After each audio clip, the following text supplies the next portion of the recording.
Bonsoir à tous, bienvenue sur cette nouvelle vidéo. De quoi je vais parler dans cette vidéo? Je vais vous parler de... C'est quoi le sujet déjà? Je me rappelle plus. C'est quoi le thème? Le doute. Est-ce que c'est bien de douter? Une anecdote. Une fois, j'allais voir un spectacle d'un humoriste, il y a vraiment des longues années. Et cet humoriste, il jouait dans une petite salle, rue de Trévise. Quand j'ai été le voir... J'avais pris des places au kiosque jeune. À l'époque, j'étais jeune. Au kiosque jeune, et il y avait des places à 5 euros. Donc, ce spectacle était très bien, mais il y avait 10 personnes dans la salle. 10-15 personnes. C'était genre, on va dire, c'était un mardi. J'étais voir un mardi. Il y avait 10-15 personnes. On a passé néanmoins une très bonne soirée. C'était très sympa. Le hasard a fait que le lendemain, c'est le mercredi. C'était le mardi, le mercredi. On va voir Florence Foresti qui était à La Cigale. Waouh, c'est grand, La Cigale. Et donc, on attend le spectacle. Il y a une première partie. Et ça se trouve que c'est ce comique qui arrive en première partie.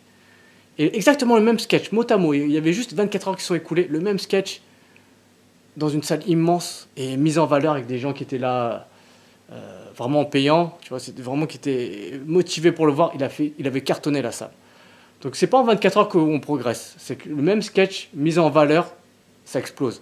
Donc voilà, il y a plein d'humoristes que vous voyez partout à la télé. Des fois, ils ont fait des scènes ouvertes avec moi. Ils jouaient devant 10-15 personnes. Ça marchait pas. Les mêmes mots, les mêmes trucs. Mais mise en valeur dans un bon contexte, avec des gens qui ont vraiment payé leur ticket, ben c'est autre chose. C'est pour ça qu'il ne faut pas vous décourager. C'est ce que je dis des fois à mes élèves. On joue dans des horaires difficiles, genre des fois à 17h, devant très peu de monde, des fois, pas tout le temps, des fois.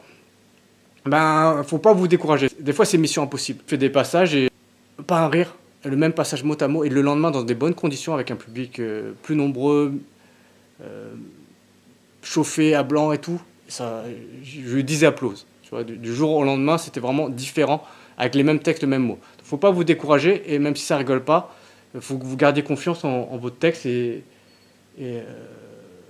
une vanne a été drôle 5-10 fois, elle ne va pas devenir moins drôle du jour au lendemain. Donc c'est juste des fois une question de contexte, ou des fois les gens vous ont déjà vu en vidéo, ou des fois il y a très peu de monde, ou c'est pas du tout votre cible. Ça m'est déjà arrivé de jouer devant 5-6 personnes qui étaient un peu âgées, donc je fais un sketch sur Tinder, je fais hey, ça va, vous êtes sur Tinder? Non, on n'est pas sur Tinder, arrête de nous embêter. Quand il y a moins de monde, et des fois c'est mission impossible, vous prenez le bon parti, vous dites voilà, vous avez travaillé votre texte, vous travaillez les impros, travaillez d'autres choses, mais il ne faut pas perdre courage. C'est pas parce que devant une petite salle de 10-15 personnes, il y avait des humoristes. J'avais vu aussi une interview de Florence Foresti, elle disait que devant 10-15 personnes, elle ne montait pas sur scène, alors que d'autres gens le font. Il y a plein de comiques qui refusent de monter sur scène devant très peu de monde, même 10-15 personnes. Donc vous le faites, c'est déjà courageux, tout le monde ne le fait pas. Forcément, vous vous lancez dans le one-man show, dans le stand-up, c'est difficile, très peu vont y arriver.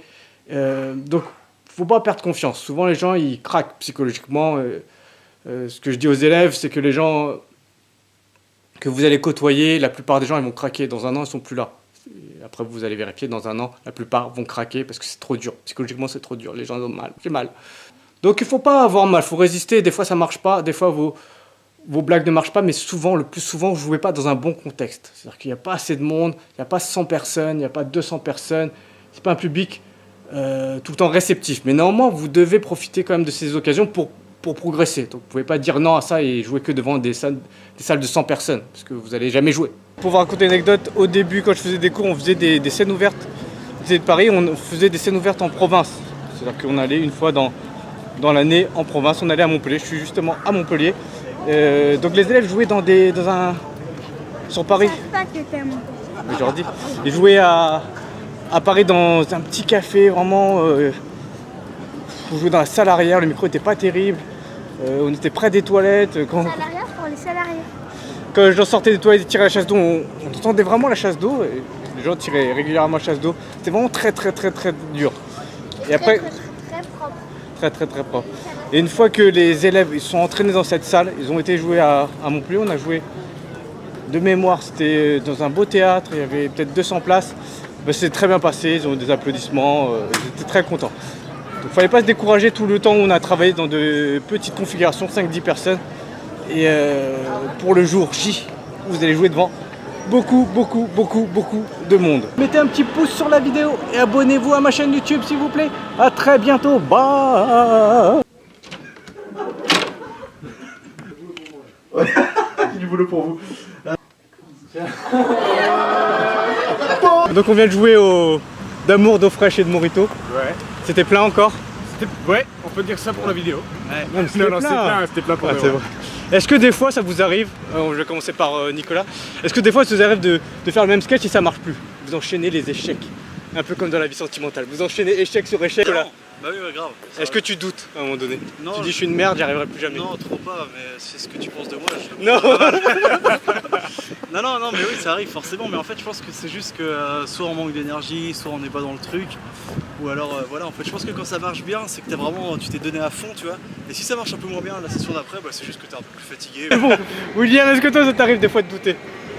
Every day. Ah, tu vois, il fait pas le mal alpha comme non, toi. Ah non, du tout. mais par contre, quand je fais pas deux fois le même sketch qui marche pas, ou alors j'inverse des trucs, ou alors je raccourcis. Mais des fois un sketch il a toujours marché et tout à coup il marche plus. Et bah, je sais pas, c'est une question d'ambiance aussi, parce que regarde par exemple hier il y avait des personnes âgées, bah ils trouvaient ce que je faisais un peu trop trash, alors que ce soir tu vois, on n'a pas eu cette critique là.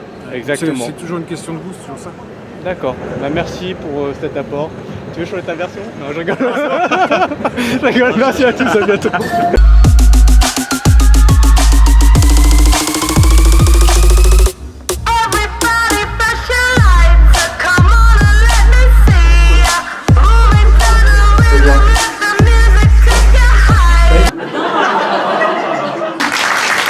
Veuillez accueillir s'il vous plaît Alex Nguyen. Bonsoir.